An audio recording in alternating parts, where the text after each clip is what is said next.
감사합니다. 오늘 함께 살펴볼 하나님의 말씀은 요한일서 2장 말씀입니다. 이 시간 주신 하나님의 말씀은 요한일서 2장 1절에서 11절까지 말씀으로 아는 것에서 그치면 안 됩니다. 설교 제목을 또 바꿨는데 하나님을 아는 증거, 비슷한 맥락입니다. 아는 것에서 그치면 안 됩니다. 부제로 하나님을 아는 증거라는 제목으로 우리 하나님 말씀을 함께 나누겠습니다. 우리 요한일서 2장 1절에서 11절까지 우리 한 절씩 교독해서 읽고 마지막 11절 말씀은 합독해서 읽겠습니다. 화면을 보고 우리 한 절씩 교독해서 읽겠습니다. 나의 자녀들아, 내가 이것을 너희에게 쓰면 너희로 죄를 범하지 않게 하려 함이라. 만일 누가 죄를 범하여도 아버지 앞에서 우리에게 대언자가 있으니 곧 의로우신 예수 그리스도시라. 그는 우리 죄를 위한 화목 제물이니 우리만 위할 뿐 아니요 온 세상의 죄를 위하심이라. 우리가 그의 계명을 지키면 이로써 우리가 그를 아는 줄로 알 것이요 그를 아노라 하고 지키지 아니하는 자는 거짓말하는 자요 진리가 그 속에 있지 아니하되. 누구든지 그의 말씀을 지키는 자는 하나님의 사랑이 참으로 그 속에서 온전하게 되었나니 이로써 우리가 그의 안에 있는 줄을 아노라. 그의 안에 산다고 하는 자는 그가 행하시는 대로 자기도 행할지니라. 사랑하는 자들아, 내가 새 계명을 너희에게 쓰는 것이 아니라 너희가 처음부터 가진 옛 계명이니 이 옛 계명은 너희가 들은 바 말씀이거니와. 다시 내가 너희에게 새 계명을 쓰노니 그에게와 너희에게도 참된 것이라. 이는 어둠이 지나가고 참빛이 벌써 비침이니라.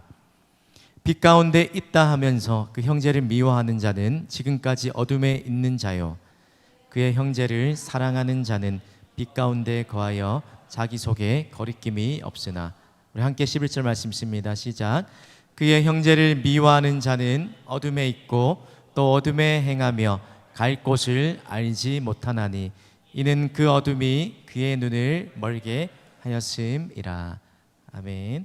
네, 또 맥주 감사주일 이후에 또 새로운 한 주 하반기 또 한 주를 또 잘 보냈는지 모르겠어요.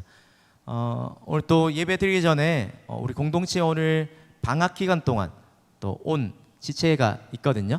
네, 우리 민우 형제, 네, 중간에 있죠. 검은색 우리 중간에 소리 뒤에 제2자매 뒤에 있는 네, 우리 오민우 형제라고 오늘 우리 공동체에 처음 방문했어요. 미국에 잠시 유학 중이고 20살인데 집이 이제 근처라서 한 달 동안 방학하는 그 기간 동안 우리 교회에 청년부에 오게 된 것 같아요. 네, 참 감사하죠. 네, 청년들 한 명 한 명 귀한 시기에 또 가끔마다 또 방문하시는 분들, 특별히 또 미국에서, 그렇죠? 저번에 수은이 사촌도 미국에서 오고 그랬는데 우리 공동체는 좀 인터내셔널한 것 같습니다. 레아 자매, 네, 오랜만에 와서 네, 반갑습니다. 네, 환영합니다. 네, 여러분 요한일서 말씀을 계속 묵상하고 있는데 큐티하는 것 좀 어때요? 에스더보다는 조금 어렵지 않습니까? 네, 각자가 다 다르겠지만 저는 말씀 준비하면서 두 가지 때문에 좀 약간은 어렸던 것 같아요.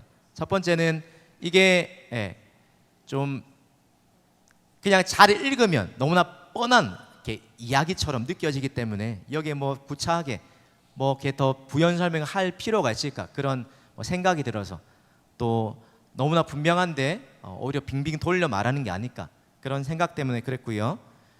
또 한 가지는 요한일서가 던져주는 그 메시지에 내가 얼마나 또 이 말씀을 전할 자격이 되는가라는 그런 생각들 때문에 또 이 말씀을 준비하면서 또 너무나도 잘 아는 이야기, 핵심적인 이야기들을 우리가 잘 이해할 수 있고 잘 아는 이야기지만 또 오히려 그것들이 또 반대로 조금 더 장애물이 되기도 했던 것 같아요. 여러분 지난주 요한일서 말씀을 살펴보면서 우리가 던졌던 질문, 그게 바로 누가 진짜 하나님과 사귐이 있는 자인가? 누가 진짜 하나님과 사귐이 있는 자인가? 그게 1장의 메시지, 1장이 우리에게 던져주는 요한 사도가 요한일서를 쓰면서 우리에게 편지를 쓴 목적, 내가 손으로 만진 바 되고 눈으로 본 바 되고 또 들은 바 된, 내가 직접 생생하게 체험한 그 구주 예수 그리스도를 너희도 내가 경험한 것처럼 그 안에는 생명의 너희도 누리기 원하고, 그분과 교제할 때 세상 어디에서도 발견할 수 없는 참된 기쁨이 있는데, 그 기쁨을 하나님과 너희가 사귐이 있고 또 우리의 사귐, 하나님과 더불어 사귀는 서로의 한 사람 한 사람의 그 교제를 통해서 우리 안에 요한이 이 편지를 써 보내는 그 공동체 안에 이런 기쁨이 충만하게, 이 기쁨을 충만하게 누리기 위해서 편지를 썼다라고 했어요. 그러면서 하나님이 우리를, 그렇죠, 가까이 할 수 없는, 우리와 사귐의 대상이 될 수 없는 그 하나님이 우리와 사귐이 일어났다, 이 놀라운 소식을 알려주면서, 그렇다면 우리가 하나님과 어떻게 사귈 수 있나? 바로 빛 가운데 행하는 삶. 어둠이었던 우리가 진리 안에서, 예수님 안에서 어둠을 벗어버리고 빛으로 나왔을 때 빛 가운데 있다면서 이중적인, 여전히 하나님 말씀대로 살지 않고 또 하나님과 상관없는 그런 삶을 지속하는 것들을 내어버리고 온전히 하나님 앞에, 그렇죠, 우리가 은혜 받은 대로 하나님의 백성다운 빛 가운데 행하는 삶을 살아가라. 동시에 혹 그러다가 우리의 죄가 용서받았지만 하나님 나라 갈 때까지 죄의 유혹이 우리에게 끊임없이 있기 때문에 혹 부지 중에든지 고의로 지었든지 그 죄들이 있다면 하나님과의 사귐을 가로막는 그 죄의 문제를 하나님 앞에 숨김없이 정직하게 낱낱이 고백하라. 그러면 다시 끊어졌던 그 관계가 하나님과의 사귐이 회복되게 될 것이다라고 1장에서 이렇게 이야기했어요. 그럼 오늘 2장 말씀은 또 한 가지 질문을 던집니다. 우리가 하나님과의 사귐이 일어났다면 거기서 더 한 발짝 더 나아가서, 그렇다면 내가 하나님을 알고 믿는 사람이다, 그렇다면 누가 진정으로, 누가 진짜 하나님을 아는 사람인가? 이 질문을 요한이 우리에게 던지고 있다는 겁니다. 그럼 누군가가 불쑥 여러분에게 야, 하나님을 아는 게 뭐야? 라고 물어보면 여러분은 뭐라고 대답할 것 같습니까? 대학교 때 교회 음악가 같은 동아리 친구였는데 그 친구가 어느 한날 근심이 가득해가지고 어떤 깊은 고민에 빠져가지고 저한테 이렇게 질문했어요. 하나님을 사랑한다는 게 뭘까라는 그 질문을 던졌을 때, 우리는 너무나도 익숙하게 하나님을 사랑한다라고 고백하고 그것들이 너무나도 전혀 거리낌이 없이 너무 자연스럽게 받아들이지만, 실제로 그런 질문들을 마주하게 됐을 때 거기에 대한 분명한 대답을 가지고 있지 못하고 어렴풋하게나마 그냥 추상적으로 이런 거지라고 생각할 때가 참 많다라는 겁니다. 그럼 하나님을 안다라고 말할 때 우리가 빠질 수 있는 착각이 있죠. 내가 성경에 관해서 수많은 것들을 남들보다 더 많이 알 때, 성경에 관한 지식들이 더 풍성해질 때 내가 하나님을 안다라고 생각할 수도 있습니다. 내가 수십 년 쉬지 않고 교회를 위해서 또 하나님을 위해서 열심히 봉사하는 것을 가지고 내가 하나님을 안다라고 그렇게 생각할 수도 있다는 겁니다. 예배에 빠지지 않고 남들 보기에 남들이 나를 괜찮은 사람이야 라고 그렇게 인정해주고 내가 보기에도 별 나쁜 짓 안 하고 그렇게 살아가는, 또 그럭저럭 괜찮게 살아가는 이 모습을 보고 또 내가 하나님을 안다라고 착각할 수 있는 그런 요소가 될 수 있다는 겁니다.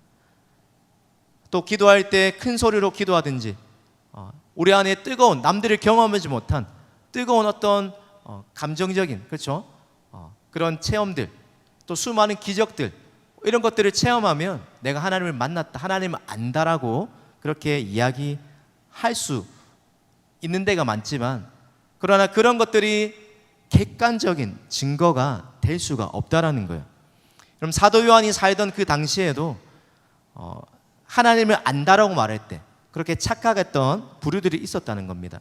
그게 바로 예수님이 육체로 오신 것을, 예수님을 믿기는 믿지만 예수님의 성육신을 부인하면서 육체는 악하고 영은 선하다. 우리가 구원을 받았으니까 이제 마음대로, 죄를 용서받았으니까 마음대로 살아도 된다라고 그렇게 말하는 영지주의자들이었어요. 그러면 이 사람들은 구원을 얻으려면 남들이 알지 못하는, 남들에게 없는 특별한 어떤 그런 지식들을 소유해야 한다. 그런 엘리트주의에 빠져있던 사람들이었어요. 남들이 모르는 어떤 고차원적인 영적 지식이 우리에게 있고, 그리고 또 남들이 해보지 못한 신비한 체험을 내가 했다라고 의수대면서, 영지주의자들이 그노시스라고 말하는데 그노시스가 바로 안다라는 겁니다. 남들이 모르는 특별한 것들을 지식적으로 알고 체험하고 이런 것들을 가지고, 이 기준을 가지고 내가 너보다 더 하나님과 더 친밀해, 하나님을 더 많이 알아라고 그렇게 착각하면서 살았다는 겁니다. 그런데 실상은 어때요? 사도 요한이 말하는 것처럼 빛 가운데 행한다 하지만 그들의 삶은 그들이 하나님을 아는 것이 지식에 머무르는 알미기 때문에 그들의 삶을 변화시키지 못하는, 여전히 어두운 가운데 살아가는 그런 반쪽짜리 삶으로 그들이 살아갔다는 겁니다. 그럼 사도 요한이 하나님을 안다라고 말할 때 우리에게 말하는 것, 우리가 너무나도 설교 시간에 그렇죠? 한두 번쯤 들어서 익숙할 만한 그냥 지식적인 알을 말하는 게 아니라 부부 사이에 결혼해서 친밀하게 서로 숨김이 없이 경험적으로 아는 그 친밀한 암, 경험에서 체험적으로 아는 그 암들을 말하고 있다는 거예요. 하나님을 안다라고 말할 때 성경 지식이나 체험이나 어떤 추상적이고 관념적이고 이론적인 그런 암들을 말하는 게 아니라 내 감정이 뜨거워짐을 경험하는 것, 그것을 가지고 내가 하나님을 안다라고 분명하게 그것들을 객관적인 증거로 말할 수 없다는 겁니다. 왜요? 그런 것들은 잠시 경험되다가도 어느 한순간에 사라지기도 하고 불안정한 것이기 때문인 겁니다. 여러분, 사도 요한이 오늘 요한일서 말씀을 통해서 우리에게 하나님을 그렇다면 진정으로 안다라고 말할 수 있는 객관적인 증거가 두 개가 있다라고 말해주는데, 그 첫 번째 증거 3절에 사도 요한이 이렇게 말합니다. 우리 3절 말씀을 우리 화면을 보고 함께 읽겠습니다. 시작. 우리가 그의 계명을 지키면 이로써 우리가 그를 아는 줄로 알 것이요.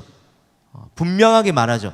돌려서 말하지 않고 내가 하나님을 안다라고 말할 수 있는 그 첫 번째 증거가 바로 그의 계명을 지키면, 그것이 바로 하나님을 안다는 증거예요. 5절에 비슷한데 조금 더 풀어서 다른 말로 또 5절에 한 번 더 이야기합니다. 5절 말씀도 같이 한번 읽습니다. 시작.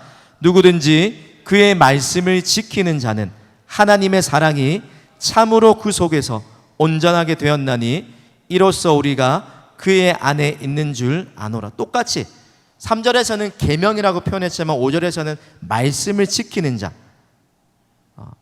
우리 1장에서 빛 가운데 누구든지 행한다 하면, 빛 가운데 사귐이 있으면 하나님과의 사귐이 있다라고 말한 것처럼 여기서도 말씀을 지키는 사람이 하나님을 경험적으로 그렇게 아는 객관적인 증거를 가진 사람이라는 겁니다. 말씀을 지킬 때 하나님이 우리 안에 거하시는 분명한 증거가 된다는 겁니다. 그럼 하나님을 알려면 어떻게 해야 되는지 에드리안 라저스라는 사람이 이렇게 표현했는데, 화면을 보고 한번 어떤 의미인지 한번 생각해 보세요. 하나님에 관해서 알려면 성경을 공부하십시오. 하지만 하나님을 진정으로 알려면 성경에 순종하십시오. 하나님을 아는 것이 두 가지가 있는데, 인포메이션, 정보로 하나님에 관해서 어떤 정보적인 지식으로 알려면 성경을 공부하면 되지만, 그러나 친밀하게 하나님을 알아가려면 반드시 선언돼야 할 게 뭐라고 말해요? 그의 계명을 지키는 것, 하나님 말씀에 순종하는 그것을 통해서 우리가 하나님을 아는 객관적인 증거를 가지게 된다는 겁니다. 그럼 말씀에 순종할 때, 바꿔 말하면 하나님 말씀에 순종하지 않는 사람은 하나님과의 사귐이 시작은 될지 모르지만 하나님을 아는 그 깊이가 더 나아갈 수 없다라는 겁니다. 언제 우리가 하나님을 알게 된다고요? 하나님 말씀대로 성경이 우리에게 요구하는 그 하나님 말씀대로 살아가게 될 때, 그때 비로소 지식이 아닌, 하나님의 관에 아는 게 아닌 하나님을 알게 된다라는 겁니다. 그러면서 6절에 우리가 어떻게 하나님 말씀을 지켜야 하는지, 하나님 계명 말씀을 지키는 것이 하나님을 아는 증거인데, 그렇다면 6절 말씀은 우리가 어떻게 그 말씀을 지켜야 하는지에 대한 대답이에요. 6절에 이렇게 말합니다. 그가 행하시는 대로 자기도 행할지니라. 그가 누구예요? 바로 예수님, 성육신하신 예수님. 그 예수님이 하나님이셨던 예수님이 하나님의 그 율법의 모든 요구에 인간에 대해서 철저하게 하나라도 어김이 없이 다 순종하셨던 것처럼, 예라고 하나님 말씀에 그렇게 순종하며 사셨던 것처럼, 예수님의 모습을, 예수님을 기준으로 삼아서 우리가 하나님 말씀을 순종할 때, 그럴 때 우리 안에 하나님을 아는 진정한 고백이 나올 수 있다는 겁니다. 여러분, 요한복음 14장 21절에 이렇게 이야기합니다. 사도 요한이 나의 계명을 지키는 자라야 나를 사랑하는 자니, 나를 사랑하는 자는 내 아버지께 사랑받을 것이요 나도 그를 사랑하여 그에게 나를 나타내리라. 나의 계명을 지키는 자, 말씀에 순종하는 자, 그 사람이 바로 하나님을 아는 자요, 또 결론적으로 하나님을 사랑하는 자기의, 그에게 하나님이 어떤 분이신지를 더 나타내 보여 경험적으로 알게 된다는 겁니다. 그렇다면 한 가지 질문이 더 던져보면, 그렇다면 하나님 말씀에 순종하라고 하는데 어떤 계명을 순종하라고 말하는지 7절 8절 말씀에, 모든 말씀에 순종하는 것, 그것이 기본이지만 조금 더 범위를 좁혀서 사도 요한이 이 편지를 써보내는 이 공동체에게 특별하게 강조하는 그 계명이 있다는 거예요. 그럼 7절 8절 말씀을 같이 한번 화면을 보고 있습니다. 시작. 내가 새 계명을 너희에게 쓰는 것이 아니라 너희가 처음부터 가진 옛 계명이니 이 옛 계명은 너희가 들은 바 말씀이거니와 다시 내가 너희에게 새 계명을 쓰노니. 여러분, 7절과 8절에 새 계명이라 말하면서 이것이 새 계명이 아니라 처음부터 있던 옛 계명이다라고, 약간 혼동되는 말이지만 우리가 이미 알고 있는 그 계명, 새 계명, 옛 계명, 이것이 동일한데, 여러분, 옛 계명이자 예수님이 주신 새 계명, 그게 뭔지 요한일서의 3장 11절 23절에 보면 요한이 이렇게 풀어서 설명합니다. 우리 3장 11절과 23절도 화면을 보면서 같이 한번 읽습니다. 시작. 우리는 서로 사랑할지니 이는 너희가 처음부터 들은 소식이라. 너희가 처음부터 가졌던 옛 계명, 바로 서로 사랑하라. 23절에 뭐라고 말해요? 그의 계명은 이것이니 곧 그 아들 예수 그리스도의 이름을 믿고 그가 우리에게 주신 계명대로 서로 사랑할 것이니라. 또 요한이 요한복음 14장 23절에 내가 너희에게 새 계명을 주노니 서로 사랑하라. 그렇죠? 새 계명이자 옛 계명, 바로 서로 사랑하는 것, 형제와 자매를 서로 사랑하는 그 계명, 그것이 우리에게 지키라고 주신 구체적인 계명에 순종할 부분이라는 겁니다. 옛 계명과 새 계명의 공통점과 차이점이 있어요.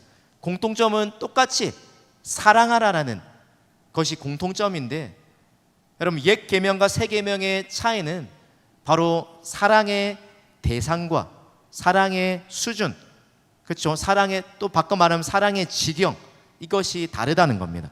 여러분, 옛 계명, 하나님께서 모세에게 십계명 주시면서 십계명의 모든 율법의 핵심을 두 가지로 말씀하십니다. 뭐예요? 하나는 누구를 사랑하는 것? 하나님을 온 마음과 뜻과 정성과 힘을 다해 사랑하는 것. 그리고 두 번째는 이와 같으니 내 이웃을 내 몸과 같이 사랑하라. 여러분, 성경에 수많은 우리가 순종해야 할 명령들이 있지만 요약하면 심플하게 사랑으로 기결된다는 거예요. 그 사랑이 두 가지로 나눠지는데, 위대하신 하나님을 사랑하는 것, 또 반대로 그와 동등하게 눈에 보이는 형제를, 이웃을 내 몸과 같이 사랑하는 것. 여러분, 옛 계명의 사랑의 대상, 내 이웃을 내 몸과 같이 사랑하는 것. 그럼 구약에서 이스라엘 백성들이 내 이웃이라고 생각했던 그 대상, 내 이웃의 범위에 한정되었던 그 대상이 바로 동족 유대인들이었다는 거예요. 그래서 간혹 하나님께서 고아와 가부와 그렇죠 이방인들을 그들을 긍휼히 여기고 사랑하라 말하지만 대부분의 이스라엘 백성들이 생각할 때 내 이웃은 나와 관련이 있는 누군가, 내 가족, 내 민족 이 정도에 갇혔다는 거예요. 그리고 사랑의 방식도 어떻게 해요? 나를 사랑하는 것처럼 거기가 옛 계명의 사랑의 대상과 수준 한계라는 거예요. 근데 여러분 새 계명이 주신 예수님이 이 땅에 오셔서 십자가에 죽으셔서 우리에게 주신 새 계명은 어떻습니까? 사랑하는데 사랑의 방법 또 대상, 그렇죠? 사랑하는데 내 이웃을 내 몸처럼 사랑하는 이웃이 나와 관계 있는 그 누군가, 그 바운더리를 뛰어넘어서 예수님이 십자가에 보여주신 그 사랑, 예수님처럼 사랑하라는 거예요. 바로 사랑의 대상이 점점 확장되고 있다는 거예요. 여러분 예수님이 사랑하실 때 어떻게 사랑하셨어요? 예수님이 십자가 돌아가시기 전까지 자기를 배신하는 그 제자들 끝까지 품으시는데 성경에 보면 예수님께서 세상에 있는 자기 사람들을 사랑하시되 끝까지 사랑하셨다. 또 하나님께서 예수님께서 우리에게 요구하신 팔복의 그렇죠? 말씀 가운데 원수까지도 사랑하는 그 이웃의 범위가 확장되고 사랑의 방식도 나를 사랑하는 것처럼이 아니라 십자가에 자기 자신을 내어주시고 자기를 죽이는 그 대상을 향해서까지 포기하지 않고 끝까지 품고 끝까지 사랑했던 그 예수님의 모습으로 사랑하는 것, 그것이 하나님이 저와 여러분에게 원하시는 서로 사랑하라라는 계명의 원뜻이라는 겁니다. 그럼 우리가 신앙생활을 하면서 내 믿음이 건강한지, 내가 올바르게 신앙생활을 하고 있는지 점검할 수 있는 두 가지 시금석이 되는 질문이 있어요. 첫 번째, 우리 말씀과 연관해서 내가 말씀에 순종하고 있는 삶을 점점 더 살아가고 있는가요? 내가 하나님을 안다라고 이전보다 하나님에 관해서 지식적으로는 남들이 더 깊어졌지만 그러나 내 삶 속에 삶의 실제에서 그것이 머리로만 머물지 않고 내 가슴으로 손발로 확장이 되어서 내 삶에서 그 말씀을 아는 자처럼 순종하는 삶을 살아가고 있는가? 그것이 첫 번째 질문이라면 두 번째로 서로 사랑하라.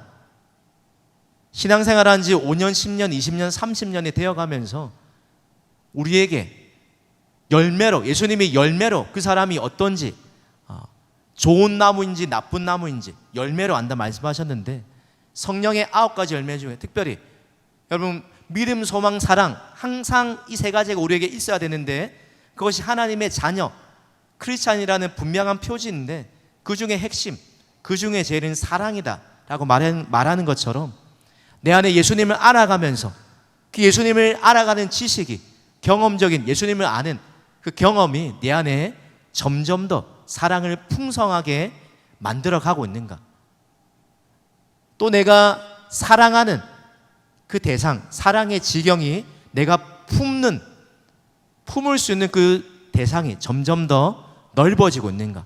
이전에는 내가 나와 기질이 맞지 않고 나와 관심과 취미와 맞지 않고 나와 상관이 없는 또 내가 어떤 싫어하는 행동을 하는 사람이라면 전혀 상대도 하지 않았지만 그런데 예수님이 나에게 주신 그 사랑을 깨닫고 그 사랑을 경험했기 때문에 사랑의 신 하나님과 가까이 사귀며 살기 때문에 나의 의지와 상관없이 나의 기호와 상관없이 나의 스타일과 상관없이 예수님을 아는 지식이 나와 다른 나와 맞지 않는 내가 심지어 정말 보기 싫어하고 상대하기 싫어하는 그 대상을 포기하지 않고 예수님처럼 끝까지 사랑하기로 결단하는 사랑의 대상에 그러한 사람들까지도 내가 포기하지 않고 포함하고 있는지 그것이 나의 신앙이 건강하게 자라나고 있는지를 점검해 볼 수 있는 두 번째 질문이요 우리가 하나님을 안다라고 말할 때 객관적인 증거가 된다는 겁니다. 그럼 눈에 보이지 않는 하나님을 안다라고 말할 수 있으려면 또 여러분 주변에 또 내가 다른 누군가에게 예수 믿지 않는 누군가가 우리 동부교회 청년부 또 동부교회를 바라볼 때 진짜 저 사람 보면 예수님이 살아계신 것 같대, 진짜 예수 믿는 사람처럼 보인다라고 그 말을 들으려면 어떤 대단한 기적을 체험하고 신비한 체험을 하고 교회에 열심히 봉사하고 헌신하고 성경에 달달 외울 만큼 그러한 지식을 가진 그 모습이 아니라, 물론 그것도 필요하겠지만 그것을 뛰어넘어서 사랑이 점점 더 풍성해져 가고 예수님 닮은 그 모습이 우리 안에 나타나야 한다는 겁니다. 여러분, 하나님과의 사귐을 하나님과 교제한다라고 말하면서 여러분은 점검해 보세요. 하나님과 교제하는 빛 가운데 살아간다고 말하는 내 삶에 점점 더 사랑이 풍성해져 가고 있는가? 아니면 어느새 나도 모르게 내가 놀란 만큼, 내가 원래 이런 사람이 아니었는데 할 만큼 내 안에 사랑이 메말라가고 누군가를 품을 만한 그런 힘도 없고 또 사랑할 마음조차도 사라져가고 있지는 않습니까? 혹 그런 모습이 우리 가운데 나타나고 있다라면 우리 안에 이 두 가지 장애물을 해결해야 한다는 겁니다. 그럼 하나님과 우리 사이를 그 친밀함을 가로막는 장애물, 바로 죄와 미움이라는 거예요. 오늘 사도 요한이 9절과 11절에 바로 그 장애물이 무엇인지 9절과 11절에 이렇게 이야기합니다. 우리 9절과 11절 말씀 함께 읽습니다. 시작. 빛 가운데 있다 하면서 그 형제를 미워하는 자는 지금까지 어둠에 있는 자요. 11절입니다. 그의 형제를 미워하는 자는 어둠에 있고 또 어둠에 행하며. 죄뿐만 아니라 우리 안에 어떤 대상을 향한 그 미움의 문제가 해결되지 않으면 하나님과의 관계도 더 이상 진전이 없고 막히게 된다는 겁니다. 예수님 때문에 내가 사랑하기 힘든 대상을 하나님 말씀에 순종하는 그 믿음을 가지고 사랑하기를 포기하지 않는 것, 그것이 우리 안에 내가 하나님을 안다라는 말할 수 있는 객관적인 증거가 된다는 겁니다. 예수님이 우리를 사랑하신 그 사랑을 기억하고 우리도 그 사랑에 비친 마음으로 그 대상을 품고 사랑하게 된다는 거예요. 우리 안에 이런 내가 원하든 원치 않든 혹 우리 안에 이런 미움의 문제가 해결되지 않고 여전히 남아있다면 하나님과의 사귐이 더 깊어지기 위해서 또 내가 하나님을 안다라고 말하는 떳떳하게 말할 수 있으려면 이 미움의 문제를, 용서하지 못하는 문제를 어떻게 해결할 수 있겠습니까? 그럼 오늘 사도 요한이 하나님을 아는 것에 관해서 바로 말하지 않고 1절과 2절에 뭐에 관해서 먼저 말하고 있어요? 왜 예수님이 우리 죄를 위한 화목제물로, 우리가 혹 죄를 지었을지라도 우리의 변호사, 우리의 대언자가 되어주시는지에 관해서 예수님이 어떤 분인지에 관해서 이야기한 이후에 그 이후에 하나님을 아는 자의 모습이 이러하다라고 이야기하고 있는 거예요. 화목제물 되셨다. 여러분, 그 말이 무슨 의미예요? 죄로 인해서 교제할 수 없었던 하나님과 우리 사이를 가로막았던 죄라는 장애물을 예수님이 십자가 죽음으로, 육체의 죽음으로 해결할 뿐만 아니라 하나님을 아는 객관적인 증거, 두 번째, 형제를 사랑하라라는 이 것들이 우리에게 가능할 수 있도록, 우리 힘으로는 사랑할 힘이 없지만 사랑스러울 만한 사람,